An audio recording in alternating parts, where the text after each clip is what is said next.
Donc les panneaux sont pleins de neige, mais surtout ils sont gelés.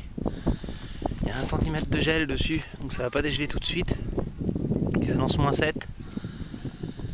Et comme on est un peu à 45% dans les batteries, et ben il va falloir dégeler un petit peu, au moins une partie, pour que le soleil fasse son travail. En réchauffant les panneaux, il va faire fondre le reste. La raclette ne suffit pas puisqu'on n'a pas enlevé la neige cette nuit pendant que ça tombait. Pour vous parler un petit peu de l'entretien des panneaux solaires au moment où il neige et où il gèle. Il faut savoir que la plupart du temps on n'a absolument rien à faire puisque le soleil par lui-même va dégeler les panneaux. Si vous savez qu'il va continuer à geler ou qu'il va pas faire beau, ou alors si vous avez vraiment besoin d'électricité, parce qu'il y a des fois où on a suffisamment dans les batteries et on peut attendre 2-3 jours, et puis l'accès aux panneaux nécessairement, si c'est en toiture et que vous pouvez rien y faire, et ben vous n'y faites absolument rien. Alors il y a plusieurs solutions pour dégeler les panneaux solaires. Soit vous avez des panneaux Dual Solar, je crois que c'est la marque, qui font aussi l'eau chaude. Et ben effectivement quand c'est à pas loin d'être gelé, le système automatiquement réinjecte de l'eau chaude et ça dégèle les panneaux. Donc là il n'y a pas de souci à se faire, ça sera dégelé automatiquement. Vous avez aussi parfois, comme c'est le cas ici, les panneaux qui sont partiellement enneigés. Alors à partir du moment où ils sont un petit peu déneigés, ils sont déjà sombres, puisqu'un panneau solaire c'est très rarement brillant. En général, c'est une surface sombre et le sombre va chauffer plus facilement au soleil et ça va continuer de se dégeler petit à petit. Parfois, ça va pas assez vite et ça risque de regeler par-dessus et rajouter une couche de glace. Alors, vous avez plusieurs solutions. Soit vous intervenez très rapidement avec une raclette ou avec un balai ou quelque chose qui ne raye pas les panneaux et vous enlevez au fur et à mesure les couches de neige ou ce qui est susceptible de geler. Si l'épaisseur est assez faible, ça va dégeler tout seul. Soit vous n'avez pas trop de bol, comme moi ce matin, il y a 1,5 cm de glace sur mes panneaux solaires. Il fallait que je gratte à la raclette, mais même en grattant, on ne l'a pas comme ça, puis ça gèle les doigts, puis souvent c'est un peu inaccessible. Vous pouvez faire une petite mixture à base de vinaigre et de sel. Soit vous avez un vaporisateur, soit vous en mettez sur une éponge. Bon là, j'ai fait ni l'un ni l'autre, j'ai mis de l'eau tiède et je vais en mettre un petit peu au milieu des panneaux. Ça va dégeler une zone, ça va couler un petit peu et puis le soleil va faire le reste. Puis c'est un endroit qui ne va plus vraiment geler dans les heures à venir. Ça permet de traiter le problème rapidement tout en laissant faire les choses. Donc on y va. Puis après, si vous avez accès, vous pouvez commencer à faire un petit coup de raclette. Là c'est quand même bien épais.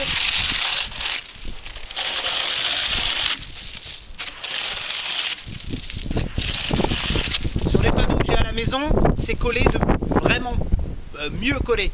Parce que là on est quand même un petit peu plus, on est dans le vent mais on n'est pas en hauteur. Mais les panneaux qu'il y a chez moi ils sont vraiment en hauteur et disons que la grêle elle a vraiment collé à la surface.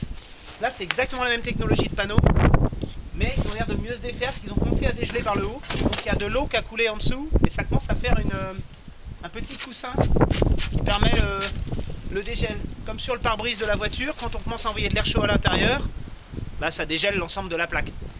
Donc là tout à l'heure on produisait 28 watts. Je vais dégeler une partie des panneaux, donc je vais faire que le bas. On a presque 800 watts de panneaux solaires.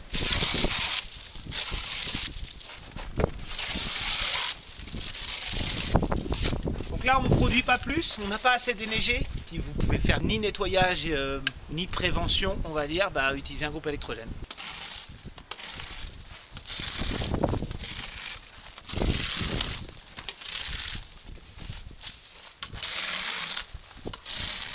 Alors il faut savoir qu'on n'absorbe pas l'ensemble de notre environnement. Il y a une partie qui est convertie en chaleur, donc à peu près 80%. Donc si vous arrivez à produire 50 watts en électricité, vous savez que vous avez presque 100 watts ou 200 watts de chauffage, de chaleur sur le panneau solaire. Donc ça va dégeler relativement rapidement après. L'intérêt de dégeler les panneaux, c'est que dans une situation où il fait tout blanc comme ça, autour de nous, on a un coefficient de réflexion de la lumière, ce qu'on appelle communément l'albédo, qui est très élevé, c'est-à-dire qu'on a un surplus d'énergie qui vient du rayonnement ambiant. Alors, quand c'est nuageux, bon, le surplus d'énergie, on le capte pas vraiment, c'est-à-dire qu'on a beau avoir 20 watts x 2, on n'aura que 40 watts, mais ça accentue, si vous voulez, la production d'électricité, et c'est quand même bienvenu en hiver par rapport aux autres saisons. Donc c'est vrai que si on peut prendre ça, ça nous économise quelques litres de pétrole si on doit recharger avec le groupe électrogène. Donc là on produit 66 watts.